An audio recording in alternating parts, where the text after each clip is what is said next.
চৈত্রের খাঁ খাঁ রোদে গ্রামটা যেন পুড়ে ছাই হয়ে যাচ্ছে, কিন্তু গ্রামের একদম শেষ প্রান্তে যেখানে শ্মশান আর জঙ্গল মিশে গেছে, সেখানে একটা বিশাল বটগাছ দাঁড়িয়ে আছে। অদ্ভুত ব্যাপার হলো, প্রচণ্ড গরমেও সেই গাছটার পাতাগুলো টকটকে লাল এবং সতেজ। গ্রামের বৃদ্ধরা বলে ওই গাছের ছাড়ায় দিনের বেলাতেও কেউ পা দেয় না, কারণ ওই গাছটা নাকি মাটি থেকে জল টানে না, টানে মানুষের রক্ত। শহরের ছেলে আকাশ এসব কুসংস্কারে বিশ্বাস করে না। সে তার ক্যামেরা নিয়ে গ্রামে এসেছে এক ডকুমেন্টারি বানাতে। তার জেদ, আজ রাতেই সে ওই বটগাছের নিচে একা থাকবে। রাত তখন 12টা। আকাশে এক ফালি চাঁদ যেন কাস্তের মতো ঝুলে আছে।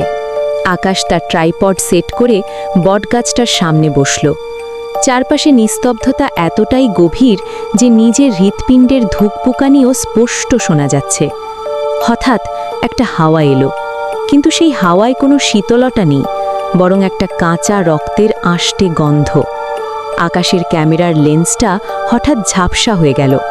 সে যখন লেন্স পরিষ্কার করতে গেল, দেখল তার হাতের ওপর থেকে লাল রঙের আঠালো এক ফোঁটা কি যেন পড়ল। সে টর্চ জ্বালিয়ে ওপরের দিকে তাকালো। তার রক্ত হিম হয়ে গেল। বটগাছটার ঝুড়িগুলো যেন সাধারণ ঝুড়ি নয়, ওগুলো জীবন্ত সাপের মতো নড়াচড়া করছে, আর প্রতিটি ঝুড়ির আগায় একটা করে ছোট্ট ছোট্ট ছিদ্র, যেখান থেকে লাল তরল চুঁইয়ে পড়ছে। আকাশের মনে হলো ঝুড়িগুলো ধীরে ধীরে তার দিকেই নেমে আসছে। সে পালাতে চাইল, কিন্তু দেখল তার পা দুটো মাটির সাথে যেন কেউ আঠা দিয়ে গেঁথে দিয়েছে। ঠিক তখনই সে দেখল গাছের কাণ্ডের ভেতর থেকে একটা কুচকোনো হাত বেরিয়ে আসছে। হাতটা জীর্ণ, চামড়া খসখসে, আর নখগুলো যেন ভাঙা চুন। সেই হাতটা আকাশের কাঁধে আলতো করে ছোঁয়া দিল। আকাশের কানের কাছে একটা খসখসে কণ্ঠস্বর ভেসে এলো, অনেক দিন পর কুচি রক্ত এলো, বড় তৃষ্ণা রে খোকা। আকাশ দেখল বটগাছের ঝুড়িগুলো এখন তার গলা জড়িয়ে ধরেছে। ঝুড়িগুলোর গায়ে থাকা ছোট্ট ছোট্ট ছিদ্রগুলো এখন তার চামড়ায় বসে যাচ্ছে। সে অনুভব করল তার শরীর থেকে প্রাণ শক্তি শুষে নেওয়া হচ্ছে। ক্যামেরাটা মেঝেতে পড়ে গিয়ে লেন্সটা ওপরের দিকে ঘুরে গেল। লেন্সের ফ্রেমবন্দি হলো আকাশ নয়, বরং আকাশের জায়গায় দাঁড়িয়ে থাকা এক 100 বছরের পুরনো কঙ্কালসার ছায়া। আকাশের কণ্ঠ রোধ হয়ে আসছে। সেই জ্যান্ত ঝুড়িগুলো ওর গলার চারপাশে কোনো বিষধর সাপের মতো আষ্টে পিষ্টে জড়িয়ে ধরেছে। ঝুড়িগুলোর গায়ে থাকা ছোট্ট ছোট্ট সুরগুলো আকাশের চামড়া ভেদ করে ভেতরে ঢোকার চেষ্টা করছে। আকাশ অনুভব করছে ওর শরীরের উষ্ণ রক্ত যেন কেউ সিরিঞ্জ দিয়ে টেনে বের করে নিচ্ছে। ও 2 হাত দিয়ে ঝুড়িগুলো সরিয়ে ফেলার চেষ্টা করল, কিন্তু সেগুলো লোহার শিকলের মতো শক্ত। ঠিক তখনই সেই কঙ্কালসার হাতটা আকাশের মুখটা নিজের দিকে ঘুরিয়ে ধরল। অন্ধকারে আবছা দেখা যাচ্ছে। ওটা কোনো মানুষ নয়, বরং গাছের কাণ্ডের সাথে মিশে থাকা এক বিভৎস অবয়ব, যার চোখ নেই, শুধু দুটো জ্বলন্ত গর্ত।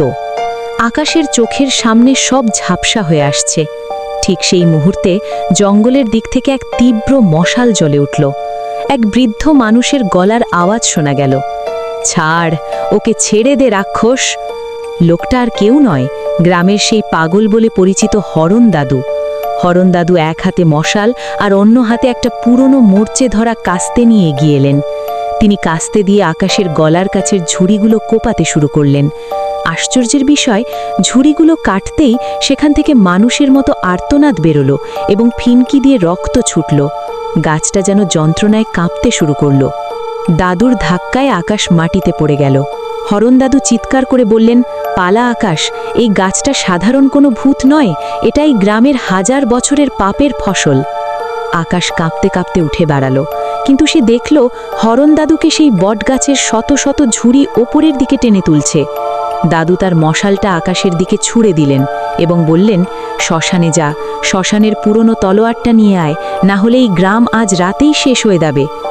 আকাশ পেছনে তাকিয়ে দেখল বটগাছটার মূলগুলো এখন মাটির ওপর সাপের মতো কিলবিল করছে এবং গ্রামের দিকে এগোতে শুরু করেছে। আকাশ জঙ্গলের অন্ধকার চিরে শ্মশানের দিকে দৌড়াতে লাগল, পেছনে শুনতে পেল হরণ দাদুর শেষ আর্তনাদ আর সেই পৈশাচিক খিলখিল হাসি। সে যখন শ্মশানে পৌঁছল, দেখল সেখানে চিতার আগুন ছাড়াই দাউ দাউ করে আগুন জ্বলছে, আর সেই আগুনের মাঝখানে একটা পাথরের বেদিতে রাখা আছে সেই মরচে ধরা তলোয়ার। কিন্তু সেই তলোয়ারের চারপাশে ঘিরে বসে আছে একদল ছায়া মূর্তি, যারা সবাই মরা মানুষের মতো দেখতে। তারা এক স্বরে বলে উঠল, রক্তের বদলে মুক্তি, কার রক্ত দিবি যুবক? শ্মশানের সেই আগুনের লেলিহান শিখা আকাশকে যেন গ্রাস করতে চাইছে। আগুনের মাঝখানে থাকা সেই মরচে ধরা তলোয়ারটা নীল হয়ে জ্বলছে। আকাশ দেখল তাকে ঘিরে থাকা সেই ছায়ামূর্তিগুলো ধীরে ধীরে স্পষ্ট হচ্ছে। তাদের কারোরই চোয়াল নেই, কারোর আবার চোখ উপড়ে নেওয়া। তারা সবাই মিলে এক স্বরে বলে উঠল, তলোয়ারটা নিতে হলে জীবন দিতে হয়, আর জীবন নিতে হলে রক্ত দিতে হয়। তুই কি প্রস্তুত? আকাশ পিছু হটতে চাইল, কিন্তু পেছনে তাকিয়ে দেখল বটগাছের সেই রাক্ষসের শিকড়গুলো শ্মশানের সীমানা পর্যন্ত পৌঁছে গেছে। হরণ দাদুর রক্তাক্ত মশালটা তখনও আকাশের হাতে জ্বলছে। আকাশ বুঝল আর পালানোর কোনো পথ নেই। সে সাহস করে চিৎকার করে বলল, কার রক্ত চাই তোমাদের? এই গ্রামকে বাঁচাতে আমি সব করতে পারি। ছায়ামূর্তিদের মধ্যে থেকে একজন এগিয়ে এলো, যার পরনে রাজকীয় কিন্তু ছেঁড়া তসর। সে খসখসে গলায় বলল, তোর নিজের রক্ত নয় রে পাগল, এই তলোয়ার চায় সেই পাপীর রক্ত যে এই অভিশাপ শুরু করেছিল। ওই বটগাছের একদম মাঝখানে একটা মানুষের খুলি গাঁথা আছে। ওই খুলিতে এই তলোয়ারটা শুধু একবার ছোঁয়াতে হবে। কিন্তু মনে রাখিস, তলোয়ার স্পর্শ করা মাত্রই তোর অর্ধাংশ পাথর হয়ে যাবে। আকাশ আর কিছু ভাবল না। সে আগুনের ভেতর হাত বাড়িয়ে সেই জ্বলন্ত তলোয়ারটা খপ করে ধরল। মুহূর্তের মধ্যে তার সারা শরীরে যেন হাজার হাজার বিচ্ছু কামড়াতে শুরু করল। সে অনুভব করল তার বাঁ হাতটা কবজি থেকে ধীরে ধীরে ধুলো মাখা ধূসর পাথরে পরিণত হচ্ছে। কিন্তু সে হার মানল না। পাথর হয়ে যাওয়া হাতটা নিয়েই সে তলোয়ারটা তুলে ধরে দৌড় দিল আবার সেই বটগাছের দিকে। সে যখন সেখানে পৌঁছল, দেখল পুরো গ্রাম এখন সেই গাছের শিকড়ে ঢাকা পড়েছে।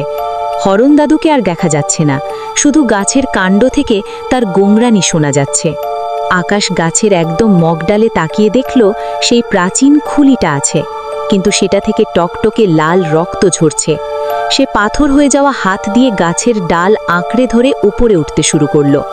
গাছটা যেন বুঝতে পেরেছে তার শেষ সময় ঘনিয়ে এসেছে। শত শত ঝুড়ি তলোয়ারের মতো আকাশকে বিঁধতে এলো।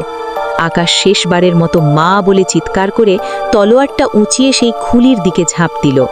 ঠিক যখন তলোয়ারের ডগা খুলিটা স্পর্শ করল, এক বিকট বজ্রপাত হলো সারা আকাশ জুড়ে। কিন্তু আকাশ কি নিচে নামতে পারল, নাকি সেও ওই পাথুরে মূর্তির মতো গাছের সাথে চিরতরে গেঁথে গেল? তলোয়ারের ফালা যখনই সেই প্রাচীন খুলিটা স্পর্শ করল, মনে হলো যেন পৃথিবীটা দুই ভাগে ফেটে গেল। এক বিভৎস আর্তনাদ ভেসে এলো।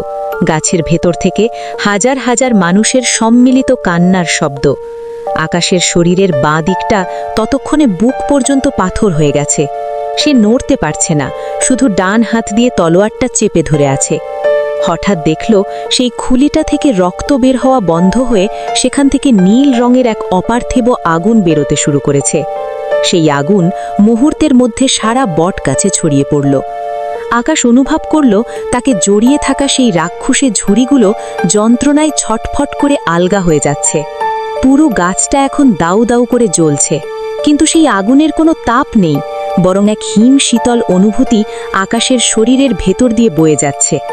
আকাশ দেখল গাছের কাণ্ডের ভেতর থেকে হরণ দাদু আর সেই হাজার হাজার মানুষ যারা এই গাছের শিকার হয়েছিল, তাদের আত্মাগুলো ধীরে ধীরে স্বচ্ছ হয়ে ওপরের দিকে উঠে যাচ্ছে।